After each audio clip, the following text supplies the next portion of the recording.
Another great game by Patrick Mahomes against the number one scoring defense in football. You know, Wink Martindale, their defensive coordinator, just couldn't help himself. Had to play man coverage, had to blitz, had to try to do all these things. And, you know, when you blitz a quarterback, and here's one play in particular that I thought just showed everybody why this is the greatest quarterback in football, why this guy is the MVP, and how he just handles things. I know, no disrespect to Aaron Rodgers and Russell Wilson and Josh Allen and everything else. He just looks different than everybody. So towards the end of the first half, he's dropping back, and he drops back about 12 yards to, I think, like the, 40-yard line, 39-yard line, his own 39-yard line. Mm-hmm. And off the back of his foot, while a blitzing cornerback is coming at him, he throws the ball 56 yards in the air and hits McCole Hardman right in stride. And, for a touchdown. Right, for a touchdown. And, you draw it up and you say, okay, this is the play, and, man, we're great. We know how to draw things up. We know how to confuse people. You know, the defense had the right defense. They had a blitz. An unblocked blitzer was coming right at him, and he rolled to his left backward pedaling and threw it off his back foot up in the air and hit McCole Hardman right in stride, who got behind the secondary of the Ravens. Why did he get behind the secondary of the Ravens, as I go Phil Simms on you? Because because they know that there's a blitz coming, and they have one more than they can block. So they figured there's no way the ball was going to be thrown 55 yards down the field like it was. And then I'm thinking, all right, let me take a look at the skill players for the Kansas City Chiefs. Travis Kelce, Edwards-Helaire, Sammy Watkins, McCole Hardman, Tyreek Hill, and then let me compare those to the Jets' skill players. And let me see if there's one Jets skill player that even makes the roster for the Kansas City Chiefs. No, not even close. And it's like the 32nd worst group of skill players versus the best group of skill players. That is the Kansas City Chiefs. It is it's ridiculous what Patrick Mahomes is doing on the football field. And like I said, it's ridiculous what Josh Allen is doing. It's ridiculous what Russell Wilson is doing. It's ridiculous what Aaron Rodgers is doing. Nobody does it. Nobody looks like Patrick Mahomes. It's just, it's amazing. And I know, I fawn over him and everything else. I think everybody else should be fawning over him, too. Well, I think everybody is. I mean, for crying out loud, how could you not? I mean, with the contract he got, the winning of the Super Bowl, the fact that he got engaged, he says and does everything right. He is not someone who is you have to worry about if you're the Chiefs organization of getting wrapped up in the wrong things. I mean, how could you not? And this game could have been worse, by the way. They could have blown out the Ravens even worse because you had Butker miss a field goal, and then you also had that fumble, too, in the third quarter. As they were driving. I mean, they were in total control of this game at no point, other than that first drive with the Ravens when they went right down the field and Stoll kicked a field goal, that I think the Ravens had a shot in the game. I mean, this was in that stadium. I know no fans. In that stadium, on the road. I mean, this was a flat-out ass-kicking of the Baltimore Ravens and all the questions that people have. And Lamar Jackson is great. There's no denying that. But it's like he's not Patrick Mahomes, though. But he's not right. And all the questions they have about, like, Lamar Jackson and if he'll be able to win a Super Bowl with Patrick Mahomes sitting there in the AFC. I mean, all of those things get brought up again last night when Lamar Jackson doesn't look like he belongs on the same field, and we know he's the reigning MVP. Wow. And that's not really a knock on Lamar Jackson as much as it is a compliment to Patrick Mahomes. Yeah, so the Ravens are 21-1, I believe, against all other teams. They're 0-3 against Patrick Mahomes-led Chiefs. That's all you need to know. And Patrick is a super special, generational superstar talent. And again, yet just another great game, not one bad game in his career. And he's the fastest guy to 10,000 yards. He did it in 36 games. He's ahead of Kurt Warner, and he's ahead of Matthew Stafford, who had previously. Kurt Warner, I think, did it in 37 games, and Matthew Stafford might have done it in 38 games. So I, as a football fan and just as an analyst and just watching it, And if you're a fan of the Jets or the Giants, you're like, Jesus, man, we are a long way away from that, man. Well, we are so far away from that. It's not even funny. It's like you don't even have a chance to. So, like, again, like, there were a couple plays last night. The shovel pass play was great. The tackle-eligible play was great. Those are design plays that worked exactly how Eric Bieniemy and Andy Reid drew them up. That was great, and they called them at the right time.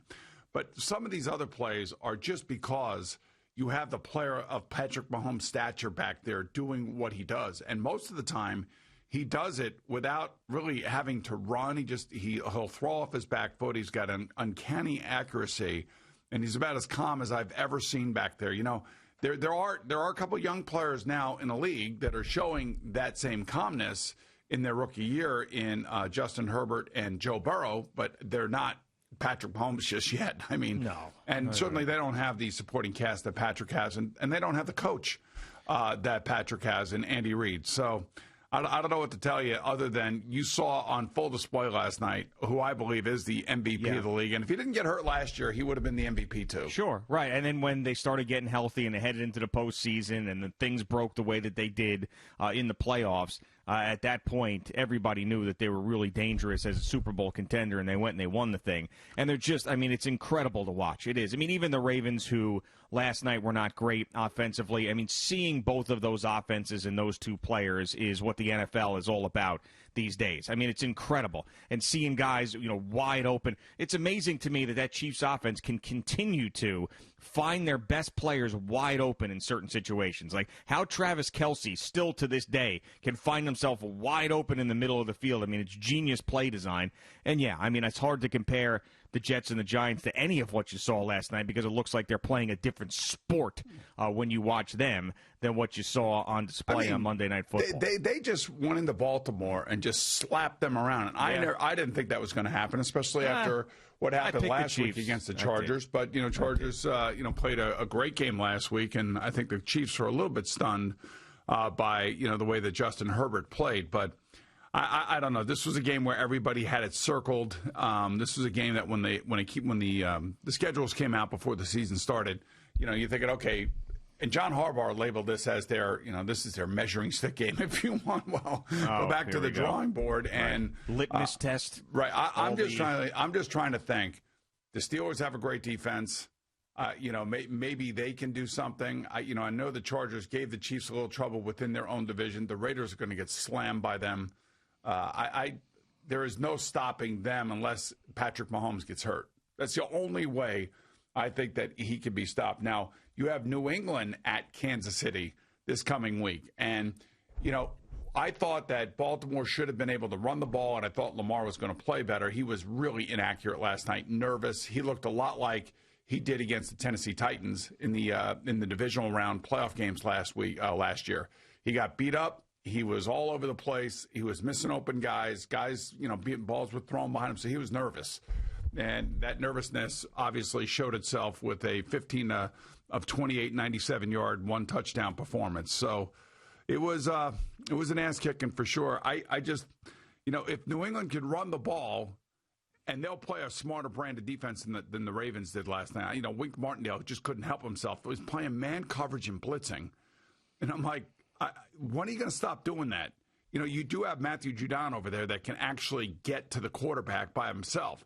You don't have to do everything that they tried to do last night to confuse Patrick Mahomes. And even when they did confuse him, he just somehow bought time and made great throws. So I don't know. It's good. I don't know how Kansas City doesn't make it to the Super Bowl. I really don't. Yeah, I mean, it feels like that right now. We understand things can happen in an NFL season, but obviously it feels like that right now. So on November 1st, the Jets go to Kansas City. Now, I looked this up because I think we have a chance to break a record here.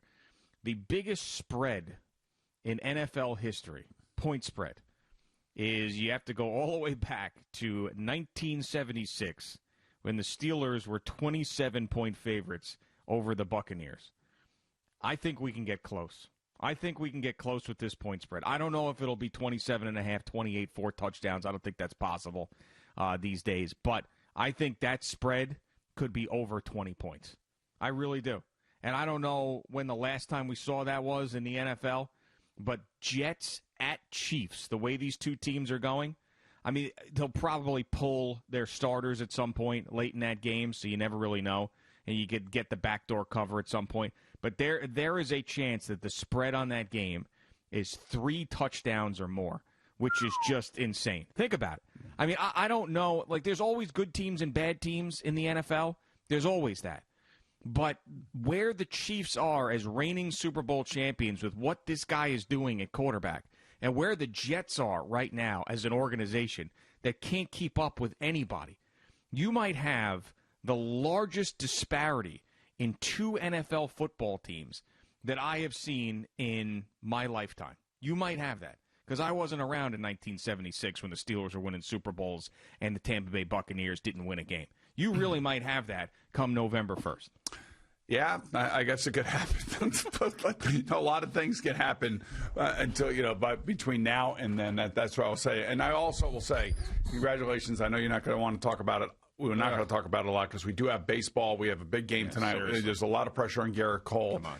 And the Yankees are healthy. They got their full lineup, and this will be interesting tonight. But congratulations to you, boy. Michigan and the Tampa Bay Lightning. I mean, they absolutely just swarmed the Stars last night. They won 2-0. It should have been worse than that. Hudobin made a couple of really key saves. But Vasilevskiy was great. The Lightning get their cup, their second cup as a franchise. And they showed you last night, if you watched any of it, I was going back and forth between that and football, but they showed you last night why they were so good. I mean, they were just all over the Stars last night. They win their Stanley Cup in 6, and congratulations to the NHL. They pulled it off. And for a viewer who watched almost all of these games, I have to say kudos to the NHL for finishing their season, and kudos to the Lightning for doing what they did and being away from their families for about 65 days. So it was a great finish to their season, and now the NBA will get ready to do the same as they get ready to start, their championship series between Miami and L.A., and kudos to the NBA for making it look like it's a real deal and legitimate. These are legitimate championships. They had to go through the gauntlet of the 16-game wins in the Stanley Cup, and I just thought that given all that we've been through, that all the pandemic stuff, all the shutdowns, all the separations and social distancing and mask wearing and all that other stuff, both the NBA and the NHL get high marks for pulling it off the way that they did it and made it feel real and legitimate. Yeah, well, I think that it's pretty obvious the way that the NHL and the NBA have done things that people believe that it's a legitimate champion. I mean, that's the way I feel. I think baseball will be a little bit different because we know that there was 102 games that weren't played in the regular season, and that is part of the story when these teams win a World Series, that it's just such a long haul. I mean, it starts when it's freezing outside, and then you go through all of the summer when it's hot, and then you end the season when it's freezing outside. I mean, it's crazy how long that baseball season is. But with the postseason starting, I do think people are going to get into it, and I think that by the end of it, whatever team navigates its way through to a World Series championship, there will always be an asterisk there to explain what happened, but I still think it'll feel somewhat legitimate. But the NBA, the NHL, to me, there's no asterisk. They stopped for a little bit. They picked it back up. They're having a full postseason, and they're playing their asses off.